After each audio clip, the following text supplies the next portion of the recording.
Ang solar energy ay enerhiyang galing sa araw na ginagawang kuryente gamit ang solar panels. Ito ay malinis, hindi nauubos, at nakakatipid sa kuryente, kaya mainam gamitin lalo na sa Pilipinas. Ang limitasyon nito ay ang mataas na paunang gastos at pagdepende sa sikat ng araw, pero isa ito sa pinakamahalagang enerhiya para sa hinaharap. Sa Pilipinas ay marami ng mga solar power plants na nag-ooperate upang magbigay ng kuryente sa mga Pilipino. Ngunit saan nga ba matatagpuan ang mga pinakamalaking solar power plants sa Pilipinas? Sa iba't ibang bahagi ng bansa, may mga solar power plant na kasing laki ng daan-daang football field, tahimik, pero napakalakas. Sa video na ito ay ating aalamin ang 10 pinakamalaking solar power plants sa Pilipinas.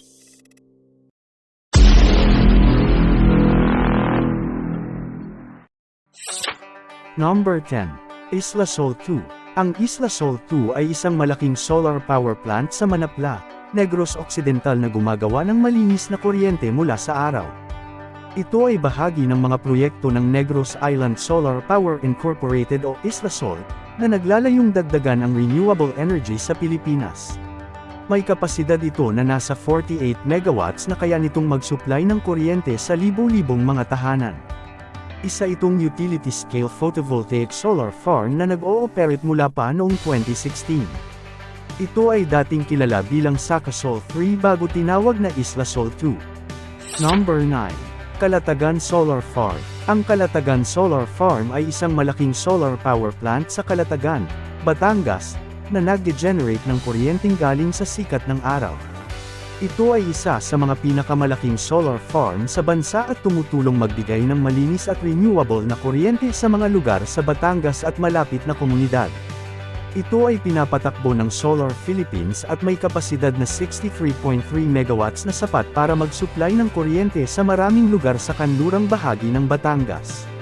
May mahigit 200,000 solar panels na nakalagay sa isang malawak na lupain na nasa 160 hectares ang lawak.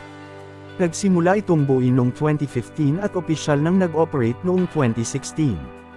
Nakakatulong ito na bawasan ang polusyon at paggamit ng fossil fuels dahil nagge-generate ito ng malinis na enerhiya mula sa araw. Number 8. Ilocos Norte Solar Power Plant. Kilalang-kilala ang Ilocos Norte sa wind farms pero hindi lang hangin ang yaman nito. Ang Ilocos Norte Solar Power Plant ay isang malalaking proyekto ng solar energy na itinatayo at pinapatakbo sa lalawigan ng Ilocos Norte, para gumawa ng kuryenteng malinis mula sa araw at suportahan ang supply ng enerhiya sa Luzon grid at lokal na komunidad. Ang plantang ito ay may 279,410 na solar panels, bawat isa nakakalikha ng humigit kumulang 340 watts. Kayang magbigay nito ng kuryente na halos 95 megawatts. Number 7. Subic Bay Solar Power Plant. Ang Subic Bay Solar Power Plant ay isang malaking solar energy facility na matatagpuan sa Subic Bay Freeport Zone, Zambales. Ito ay ginawa para mag-generate ng malinis na kuryente mula sa araw at tumulong sa supply ng kuryente sa Luzon grid. Ang planta ay pag-aari at pinapatakbo ng Jobon SQM Incorporated o JSI, isang subsidiary ng Emerging Power Incorporated o EPI, bahagi ng Nickel Asia Corporation. Ang solar plant ay may kabuuang kapasidad na humigit kumulang 172 megawatts na nakakabit sa national grid, isa ito sa mas malalaking solar plant sa bansa mula sa isang lokasyon. Dati itong nag-umpisang may 100 megawatts, at nadagdagan pa ng 72 megawatts sa isang expansion project. Number 6. Alaminos Solar Power Plant. Ang Alaminos Solar Power Plant ay isang malaking solar power plant sa Alaminos, Laguna, na gumagawa ng malinis na kuryente mula sa araw.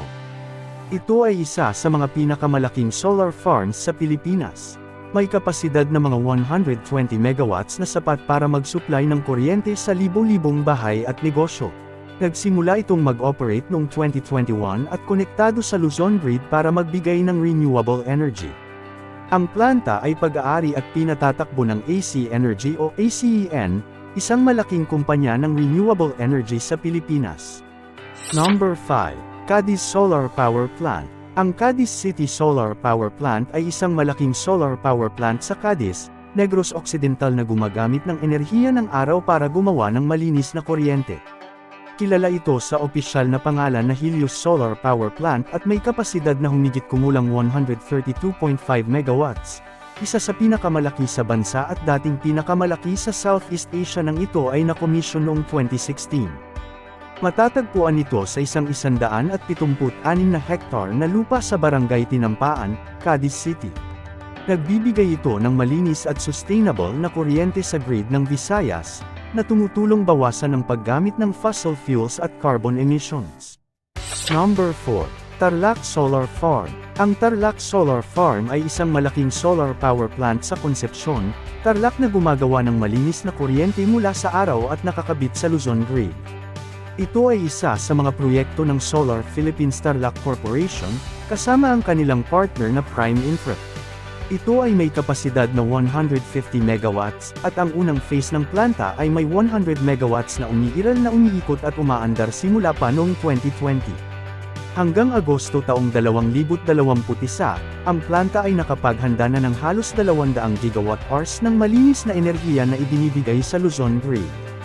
Number 3. San Marcelino Solar Farm. Ang San Marcelino Solar Farm o madalas tawagin din na Sanmar Solar, ay isang napakalaking solar power plant sa San Marcelino, Zambales, na gumagawa ng malinis na kuryente mula sa araw para sa Luzon Grid. Ito ay kasalukuyang pinakamalaking solar farm sa Pilipinas at isa sa mga pinakamalaki sa bansa, na itinayo sa mahigit 500 hektarya na dating lahar-covered na lupa.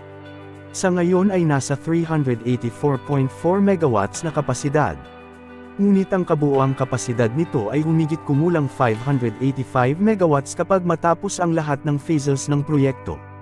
Pinaunlad at pinatatakbo ito ng AC Energy Renewables kasama ang subsidiaries nito, at ito ay binuo sa 3 phases. Number 2. Ilagan Solar Power Project.